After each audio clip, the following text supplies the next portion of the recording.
Greetings, everyone. This is Dr. Brian Scott with you. We are studying together Insight to the End Times and where we are on God's timetable. And we have been studying in the book of Revelation, chapter 9. And we've been looking at the second set of judgments that God is allowed to pour out, or He is pouring out directly on the earth to deal with the people who have rejected Him and rejected His Son, Jesus. The first set of judgments were known as the seven seal judgments. We studied those about a week or so ago. Now we're studying the seven trumpet judgments. And seven angels have been given trumpets. Each trumpet represents another degree of woe or wrath being poured out by God on the population of the earth.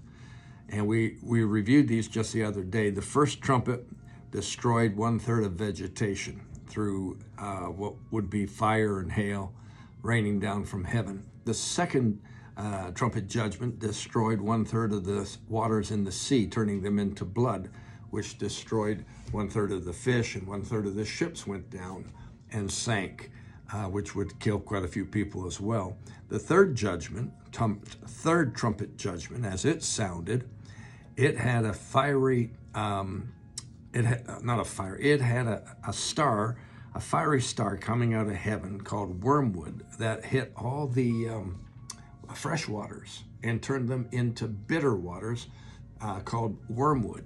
People drinking those waters died because of the bitterness of those waters. So that hit all your freshwater lakes and streams and rivers and reservoirs and springs and so on. Pretty wild stuff. The fourth set of trumpets, it was turning. What happened there is 1/3 of the sun, the moon, and the stars were darkened during the daytime. So we had a complete upheaval of nature as a result of that. You know, nature revolves around the 24-hour clock. So many hours of sunshine, so many hours of darkness. And so on and so forth. You insert an additional 1/3 of those hours or 8 hours of darkness, you're going to cause a lot of problems. So those first four trumpet judgments are natural catastrophes. Number 5 was the first woe.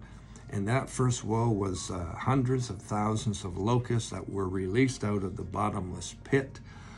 They were not allowed to kill mankind, and they were not allowed to touch those who were sealed by God, which included the 144,000 evangelists and all the converts who had been saved and have been hidden away by God so they wouldn't be touched. But everybody else came under the attack of these locusts. Their stings were like scorpions. They were the ugliest looking things you could hear or see described in the scriptures.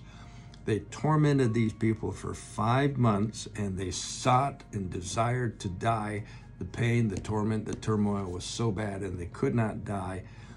And so what we have happening is death itself has been placed on sabbatical, on a vacation.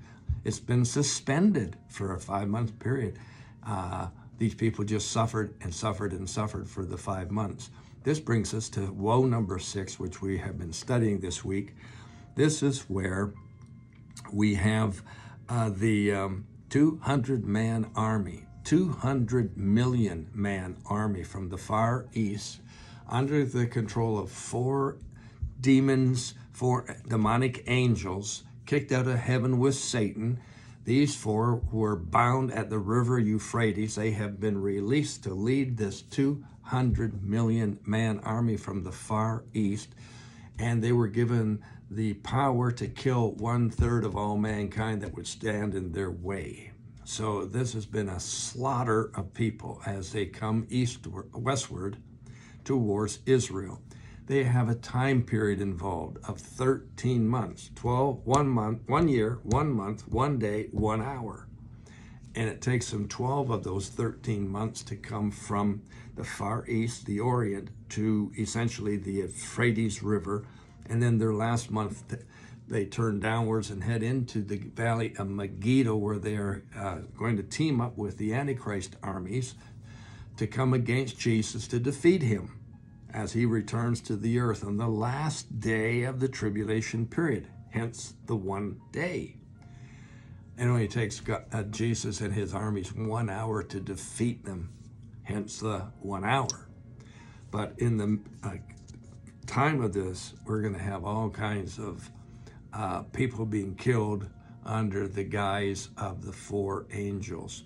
Now, we went into a couple of other verses. We went into Jude chapter 1, verse 6. We went into Revelation chapter 16, verse 12 to pull out some of these verses. And then we also went into Matthew chapter 2 to pull out the time frame it took to come from the Far East, which was a 2-year period according to the wise men. So we got some cross-referencing going on. Let's close off this session right now and this 6th trumpet and 2nd woe by looking at the last 2 verses. It says, the rest of mankind, this is verse 20 in chapter 9, the rest of mankind who were not killed by these plagues, the 5.5 or 6 previous ones, they did not repent of their work of their hands, or that they should not worship demons or idols of gold, silver, brass, stone, and wood, which can neither see or hear or walk. Verse 21, and they did not repent of their murders or their sorceries or their sexual immorality or their thefts. These 4 grievous sins run all the way through the tribulation period. Murders, people they pay no attention to the sanctity of life. They have no regard for human life. They are quite content to commit murder, whether it be by way of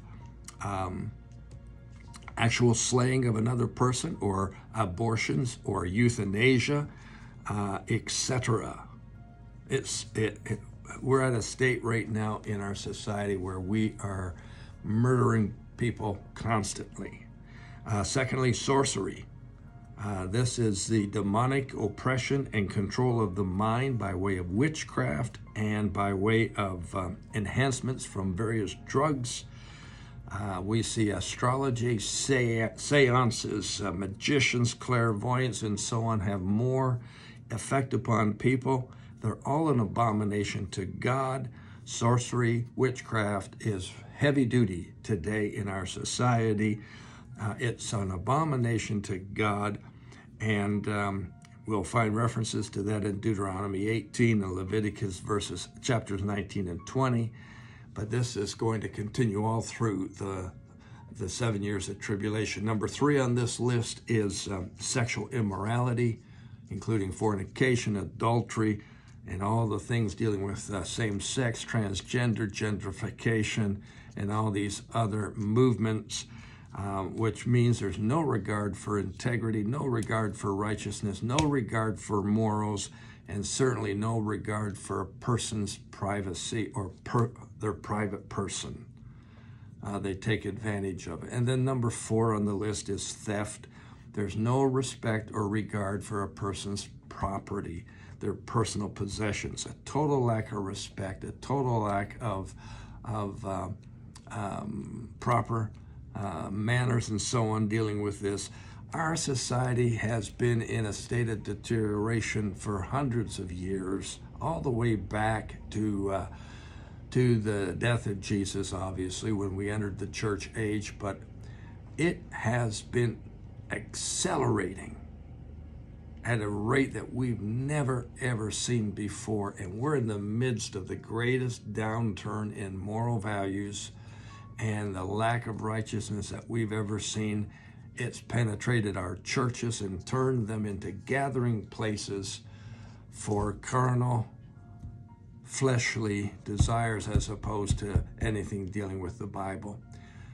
Wow. When we come back tomorrow, we're going to pick up and run with the 7th trumpet, 3rd woe, and this is where we get into some very interesting information. You'll not want to miss it. I'll see you then. Call you blessed. Bye for now.